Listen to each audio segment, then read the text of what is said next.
সৈয়দা আসিফা আশরাফী পাপিয়া একসময়ের সংসদ সদস্য, যার বক্তব্যে এ দেশের মানুষ অগ্নিজরা বাঘিনী কন্যা বলে আখ্যায়িত করেছিলেন। সেই সৈয়দা আসিফা পাপিয়া আজ জনপ্রিয়তার দিকে অনেকটাই তাজুবাইয়ের চেয়েও নিচে। তাজুবাই যদিও কোনো সুশিক্ষায় শিক্ষিত নয় এবং উচ্চ কোনো ডিগ্রি নেই তার, সাদামাটা জীবনের মানুষ। তার জীবন গল্পে অনেক কষ্ট, অনাহার অধ্যায় যাকে গ্রাস করে রেখেছে, তবুও সে জনপ্রিয়তার দিকে পাপিয়ার চাইতেও অনেক ঊর্ধ্বে।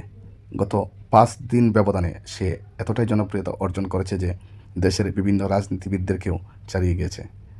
সাধারণ মানুষ হিসেবে তার একটাই দাবি, আমাদের সমাজে মূলধারার সাংবাদিক যারা রয়েছেন, সমাজের ছোট ছোট অসঙ্গতিগুলা, সাধারণ মানুষ বিভিন্নভাবে হয়রানে এবং নির্যাতনের নিপীড়নের শিকার, তাদের জীবন বৃত্তান্ত এবং সাধারণ মানুষের মাটি ও মানুষের কথা নিরপেক্ষভাবে তুলে ধরার জন্য উদাত্ত আহ্বান জানিয়ে অবশেষে তিনি নিজেই হাতে তুলে নিয়েছেন সাংবাদিকতার মাইক্রোফোন এবং এমনভাবে উপস্থাপন করেছেন, যদিও তাকে নিয়ে মানুষ টহল করে, আজ তার জন্য করে দিয়েছেন সাংবাদিকতা একটি মহান পেশা। সেটি কারো পক্ষের পক্ষ নয়, নিরপেক্ষ নির্ভীক সত্য প্রকাশের একটি প্রতিচ্ছবি, এবং সেটি আবারও প্রমাণ করে নতুন এক অধ্যায় সৃষ্টি করেছেন তাজুল ইসলাম তাজু ভাই।